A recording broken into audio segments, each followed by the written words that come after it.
আসসালামু আলাইকুম। আমি রায়হান আহমদ, সভাপতি, প্রতিষ্ঠাতা বিশ্ব মানবাধিকার রক্ষা সংঘ। আজকে আমি এসেছি ব্রাহ্মণবাড়িয়া জেলার আখাউড়া উপজেলার রাজমঙ্গলপুর গ্রামে। রাজমঙ্গলপুর গ্রামের সকল শিশুদের মধ্যে শিক্ষার আলো ছড়িয়ে দেওয়ার জন্য কাজ চালিয়ে যাচ্ছি। এখানে কাঁঠাল গাছ এবং লিচু গাছের অনেক উপস্থিতি, অসাধারণ সৌন্দর্য, লিচুর মৌসুম। প্রত্যেক বাড়িতে বাড়িতে লিচুর ভাগ এবং লিচুর যে সৌন্দর্য এবং ছোট ছোট টিলা বা পাহাড় আকৃতির সদৃশ মোড়া আমাদের ব্রাহ্মণবাড়িয়া স্থানীয় ভাষায় বলে, এবং মাটির ঘরও আছে।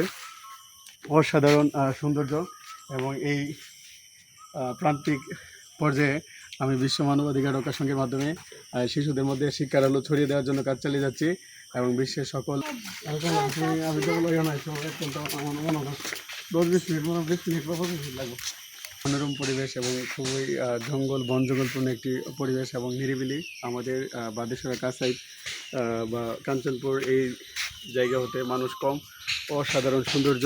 আপনারা এই রাজমঙ্গলপুর এবং কর্মমঠ গ্রামে আসুন।